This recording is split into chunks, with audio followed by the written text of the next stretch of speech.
Ok, vamos a pasar con VIH, ¿ya? Acá tenemos una pregunta. En una zona endémica para tuberculosis pulmonar, el reporte de vigilancia de infección por virus de VIH indica incremento en el último semestre y deficiencia en la aplicación de la terapia preventiva para tuberculosis en este grupo. ¿Qué podemos esperar sobre la incidencia de coinfección sobre TB y VIH? ¿Es latente, disminuye, aumente o esté indiferente?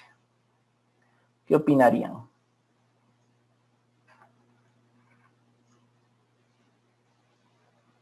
Ahora sí no responden.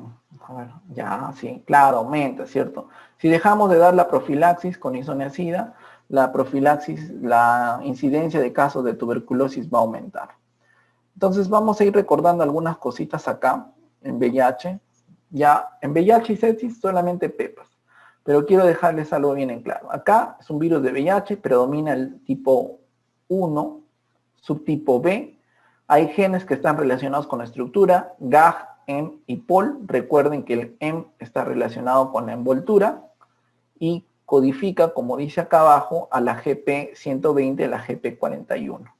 ¿Por qué son importantes? Porque cuando van en el anclaje, estas partículas van a buscar a los correceptores CCR5 y CXR4. Sin estos correceptores es imposible la entrada del virus al cuerpo, ¿ok? GenTAT regula y estos genes NEF, BIF y CPR son accesorios. El gen GAG codifica la proteína P24, que es importante para el diagnóstico, y el gen POL, proteasa transgritasa reversa. ¿Cómo es antes que nada, recordar que el virus del VIH es un virus linfotrópico, le gusta afectar principalmente en este caso al CD4. La relación normal que nosotros tenemos en el CD4 debe ser de 500 hasta 1500 normalmente. Cuando el virus del VIH afecta, recuerden que la relación normal del CD4-CD8 es de 2:1, pero en el VIH se va a invertir. Hay una inversión del ratio CD4-CD8. Esto también pasa en pacientes trasplantados, por si acaso.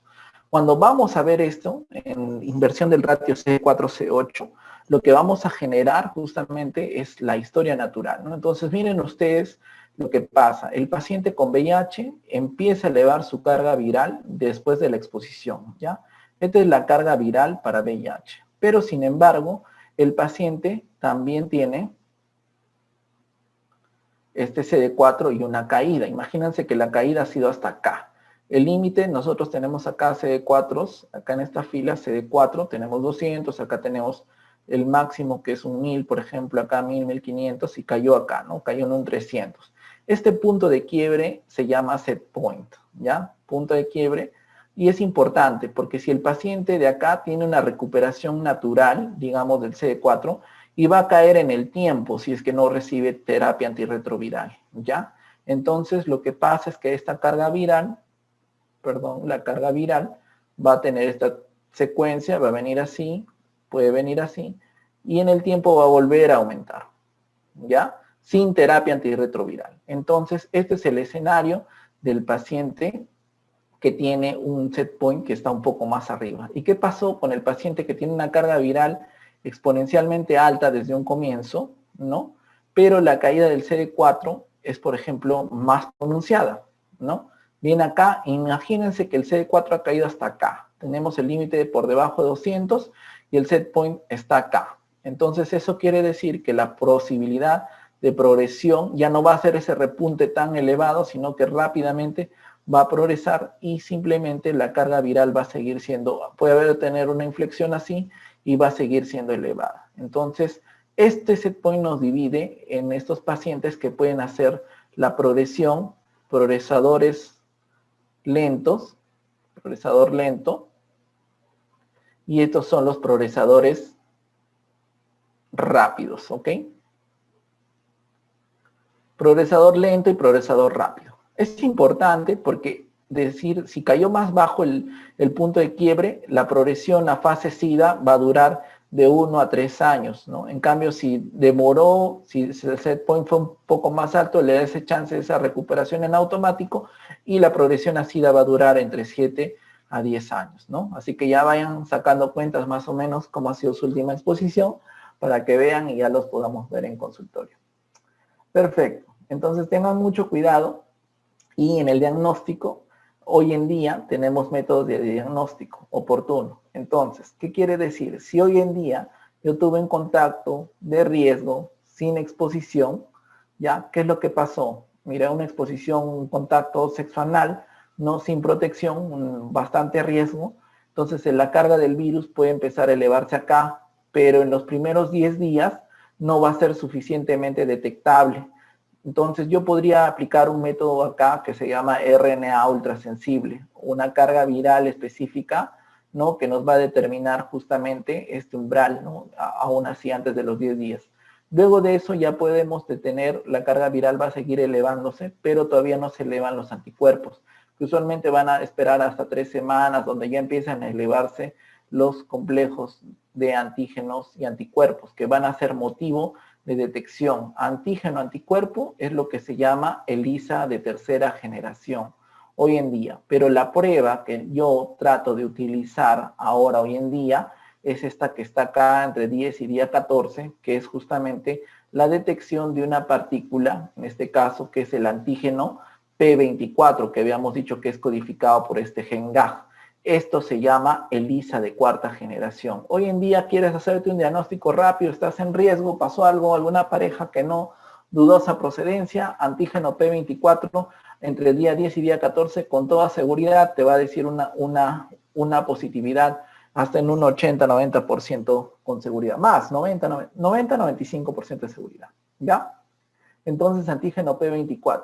¿Cómo se llama el periodo que está donde no hay detección, donde las pruebas rápidas como estos antígenos, anticuerpos pueden salir negativos? Es decir, el periodo que está de acá hasta el día de acá, por ejemplo, hasta el día 14. ¿Cómo se llama este periodo? Que es importante definirlo, porque muchas veces acá vienen las consultas y todo el mundo tiene miedo, ¿no? A ver, periodo de, así es, periodo de eclipse. ¿Alguien ha llevado mis clases, por si acaso, en pregrado? Porque sí, así es, se llama periodo de eclipse, o van a ser infectólogos, pero sí, es periodo de eclipse. Entonces, hoy en día sí se llama periodo de eclipse. Ah, ya soy, ups, está bien, sorry. Entonces, periodo de eclipse. Sí, claro, ya no se dice periodo de ventana, por favor, es periodo de eclipse y lleven bien claro este término, ¿ya? Entonces, sigamos. Claro con los diagnósticos, ¿cierto? Ah, por si acaso, si ustedes quieren hacer el diagnóstico en una fase, por ejemplo, en un neonato, tendrían que utilizar definitivamente carga viral, ¿ya? Carga viral, porque acuérdense que puede pasar los anticuerpos de la mamá al neonato y eso puede generar problemas de interpretación. Entonces, ¿cómo interpretamos estas categorías clínicas? CD4, 3 menor de 200, categoría 2 entre 201 y 499, y el CD4 categoría 1 más de 500. Entonces acá vamos pintando esta clasificación antigua SS A1, A2, A3, B1, B2, B3, C1, C2, C3.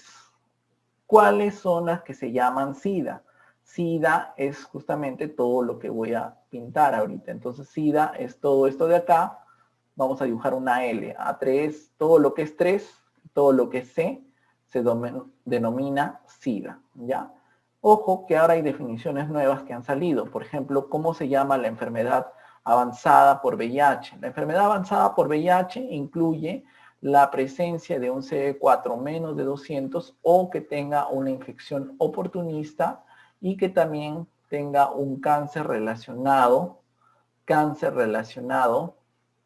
con VIH. Por ejemplo, un linfoma no-Hodgkin, un cáncer invasivo de cuello uterino.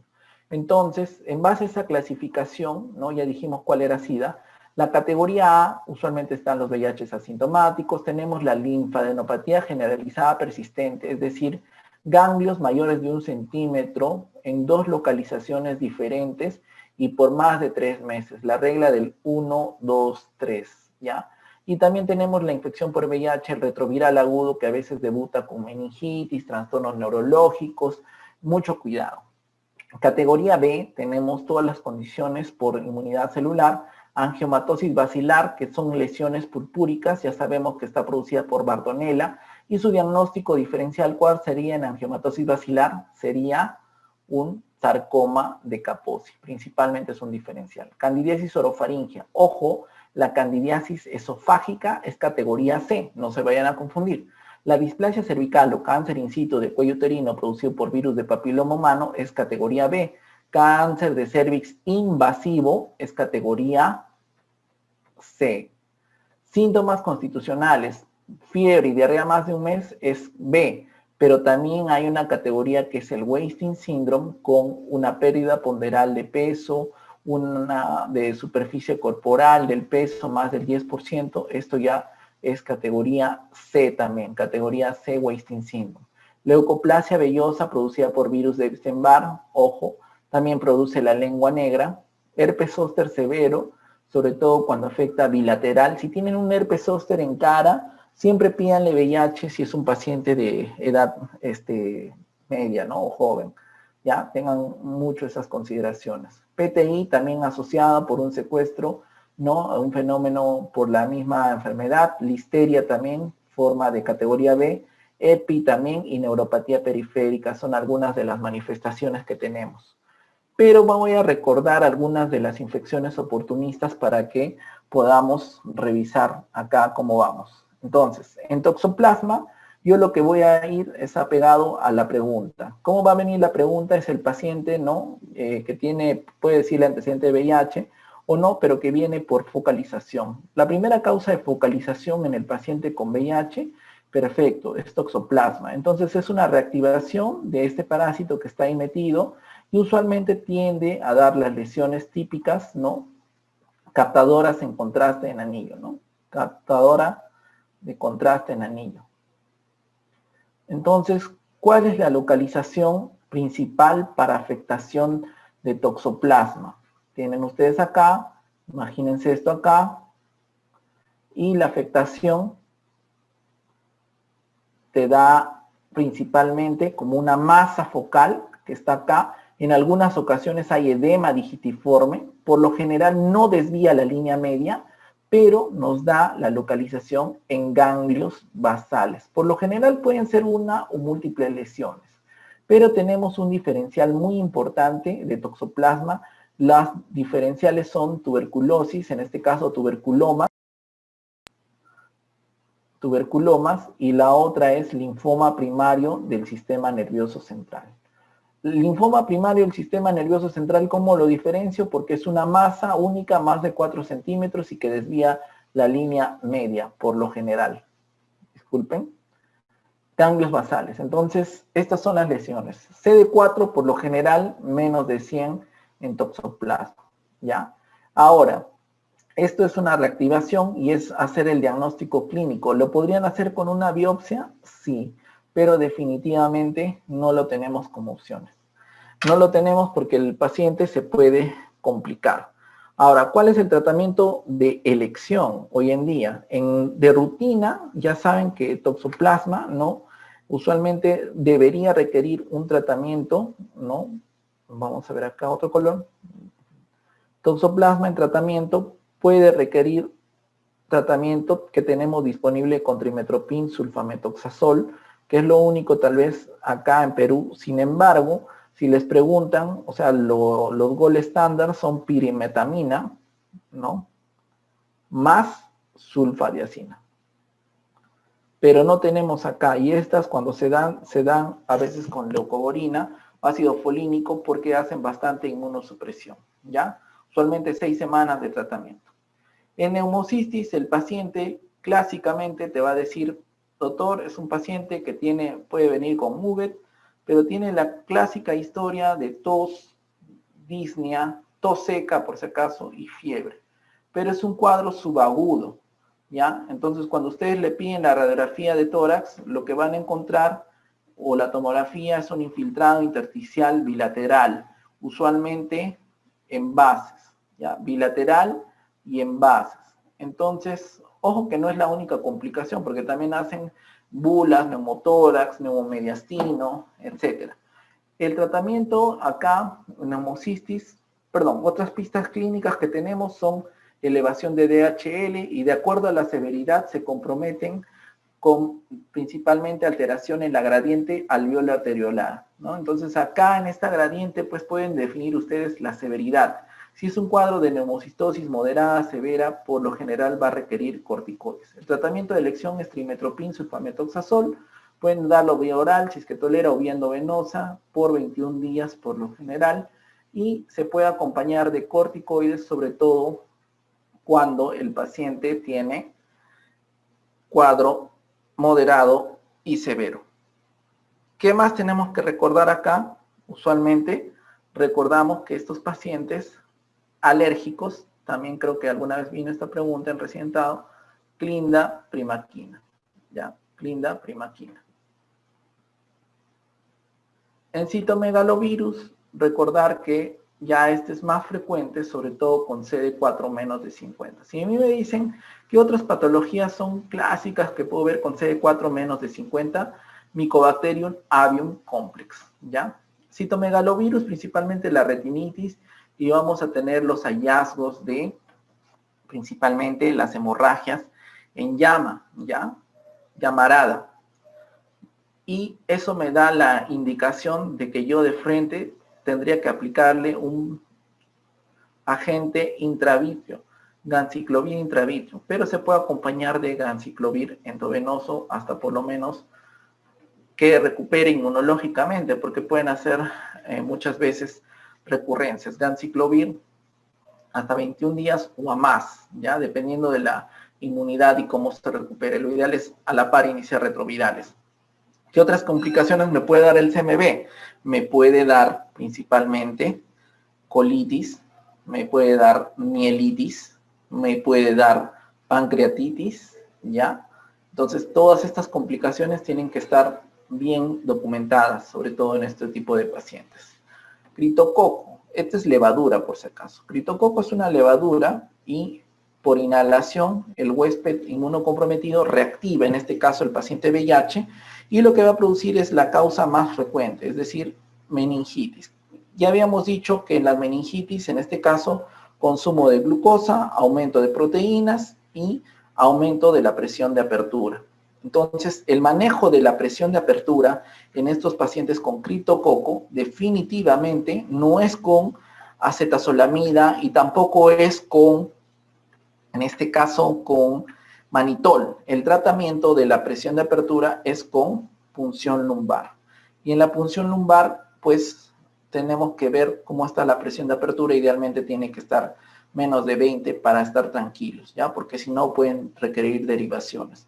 Entonces, eso nos van a preguntar por lo general y la pregunta va también abocada al tratamiento. Anfotericina de elección y en las guías, en las normas técnicas, el agente que tiene más actividad esterilizando el líquido cefalorraquídeo es justamente la flucitocina, que tiene actividad a nivel del DNA. Ahora, si me dicen en Perú no tenemos flucitocina, podríamos ir a anfotericina, lógicamente más fluconazol, que sería otra opción, y hay un estudio que lo avala en Perú para dar esta combinación, anfo con fluco, ¿ok? ¿Qué más tenemos?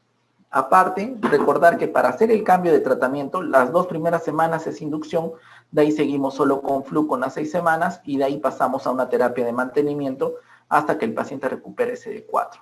¿Qué pedimos en el diagnóstico? En el diagnóstico se pide una tinta india, ¿no? Indian Ink. Por si acaso se dice tinta india, no es tinta china, ¿ya? Eso es una mala traducción. Y aparte también pedir siempre, para hacer el cambio de fase, cultivo de LSR. En el cultivo de LSR debo documentar que ya no hayan hongos creciendo ahí. Perfecto. Cándida, usualmente lo podemos encontrar con la forma de Muget, ¿no? O con la forma de queilitis angular en la comisura del labio, o también lo podemos encontrar como una forma, en este caso, de manifestación en forma de candidiasis esofágica, ¿no? A veces entras con el endoscopio, ves todo lleno de cándida, el paciente tiene que recibir fluconazol endovenoso hasta que tolere vía oral y por lo menos, por lo general, vas en un tratamiento hasta 10, hasta 14 días, ¿ya? Fluconazol endovenoso. Perfecto. Tuberculosis. Tuberculosis es importante porque en la TB En la fase inicial, usualmente cuando el CD4 está alto, se comporta similar a lo que pasa en el huésped inmunocomprometido, es decir, me puede dar cavitaciones, reactivaciones en la misma localización donde te da un huésped inmunocomprometido. Pero a medida que baja el CD4, pues vamos a tener otras presentaciones. La más común y la forma de invasión en huésped inmunocomprometido es milia, ¿ya? Milia. Entonces también podemos tener afectación del sistema nervioso central, extrapulmonares, en pleura, gastrointestinal y todas las consecuencias de la diseminación hematógena. ¿Quiénes tienen chance de hacer BK positivo? Obviamente más los que están en cavernas, ¿no? Y acá obviamente tendríamos más formas de presentación pauci-bacilares. ¿Cómo hago el tratamiento de tuberculosis en el paciente VIH? Le damos hoy en día el esquema isoniazida, rifampicina, piracinamida, etambutol los 2 primeros meses, ¿no? Los 2 primeros meses, por lo menos en fase diaria, y luego combinamos, dependiendo, 7 meses si es una forma pulmonar, con isoniazida y rifampicina de manera diaria. ¿En qué condiciones damos un año de tratamiento en paciente VIH con tuberculosis? Damos en meningitis y damos en compromiso óseo. ¿Ok? Listo. Ya estamos acabando. Ya vamos. A ver, vamos a ver. Ya, está bien, está bien. Foscarnet para citomegalovirus no tenemos en Perú. Anfotericina, flucitonacina, ganglios basales. Ya. Listo. Acá hay pepas, ¿ya? Pero antes de eso quiero dejarles algunas cosas. Entonces, lo importante es que cuando el virus viene y entra, les dije que necesitaba correceptores, como el CCR5 y el CXR4.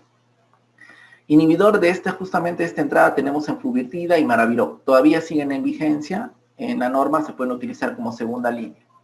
Pero antes teníamos estos inhibidores de transcriptasa reversa. Acuérdense que todo el material del RNA se va a desdoblar, se va a tratar de convertir en un nuevo DNA, y acá actúan pues sidobudina, estabudina, didanosina, lamivudina, entricitabina, bacavir y tenofovir. Lo que ya se ha retirado es estabudina y didanosina, ya no lo miremos.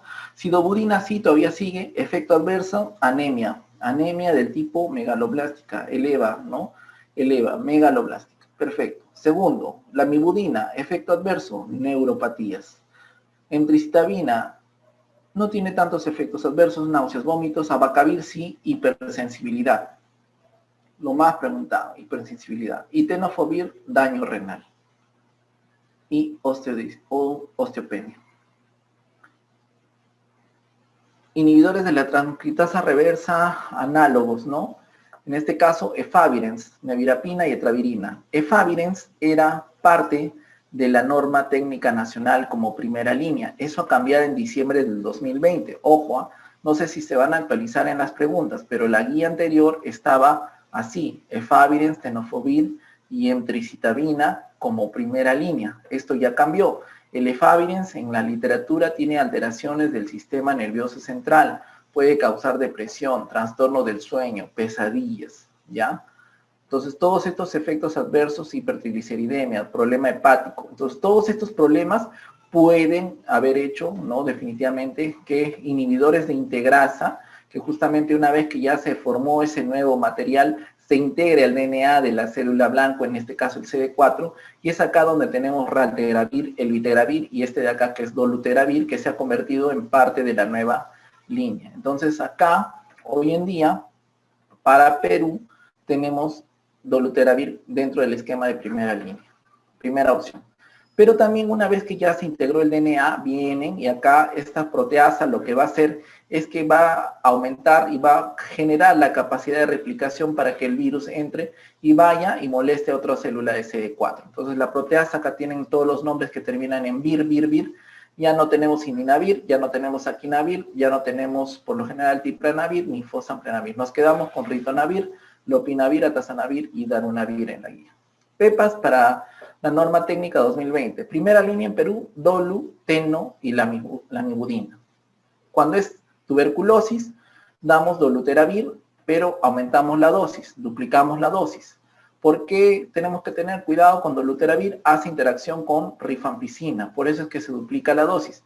Doluteravir también cuidado con pacientes diabéticos, porque puede interactuar con metformina, ¿ya? Profilaxis post-exposición. Tuviste una exposición de alto riesgo por una pinchadura, teno, doluteravir y lamivudina. O sea, van memorizando ese esquema. ¿Cuánto ha bajado? Antes la terapia preventiva para tuberculosis eran 9 meses. Hoy en día solo isoniazida por 6 meses. Por 6 meses. Y la otra opción que están dando en esta norma es isoniazida y rifampicina semanal, o sea, 12 dosis o completar sus 3 meses, ¿ya? Y en la gestante, si este es el escenario que quiero que recordemos, porque la primera vez, si este es un escenario, ¿ya? Ahora vamos a ver, ¿cómo estamos de tiempo? Ya volamos, ¿no? En milia se puede prolongar, pero en pulmonar por lo general son 9 meses. Efectos adversos del doluteravir, ahí voy. A ver, una dama, cualquiera, ya, Olenka. Ya, a ver, entonces, Olenka, llega en el escenario 1, es una gestante, muy casualmente llega y le detectamos VIH. Para tomar la suerte, Olenka. Entonces, ¿qué hacemos? Te vamos a dar este esquema ralteravir, tenofovir, entricitabina. Ojo, ¿por qué ya no te di doluteravir? Porque justamente está asociado a problemas de toxicidad en el feto, ¿ya? Por eso es que esto todavía está en estudio, ya no les puedo dar un dato concreto, pero hay algunos estudios iniciales en África que dijeron esto. Por eso es que todavía mantenemos ralteravir como primera línea. Este es otro inhibidor de integrasa con tenofovir y entricitabina, por si acaso. Ralteravir, tenofovir, estas son las siglas, tenofovir y entricitabina en la gestante. O sea, te diagnosticamos, Olenka, y te damos este esquema. Perfecto. Y cuando das a luz al recién nacido, le damos sidoburina por 12 horas, 4 miligramos por kilo, por 4 semanas.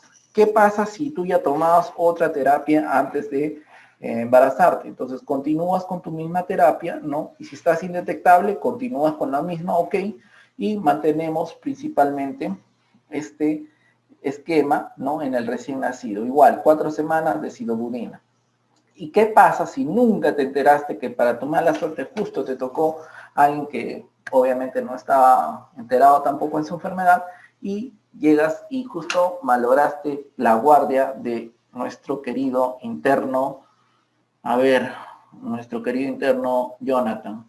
Entonces, malograste la guardia de Jonathan y justo llegaste en expulsivo, ya con la dilatación más de 4, ya rompiste membranas, definitivamente vas a ir a un parto vaginal, te tenemos que dar de emergencia ralteravir más tenofovir entricitabina. Y al bebé ya cambiamos el escenario, porque acá eso también se ha modificado, damos sidoburina, lopinavir, ritonavir y nevirapina, ¿ya? Damos 3 cosas en el nacimiento. En todos los casos se suspende la lactancia materna y en todos los casos se recibe en el recién nacido con sidoburina endovenosa intraparto, ¿ya? Entonces, principalmente los efectos del doluteravir, por los cuales no está indicado en este escenario, ya les dije que es principalmente por la toxicidad. Pero en el resto es bien tolerable, a veces hay cefalea también, ¿ya? Y a veces también hay insomnio, pero son menos. Náuseas, vómitos ya son menos. Ok,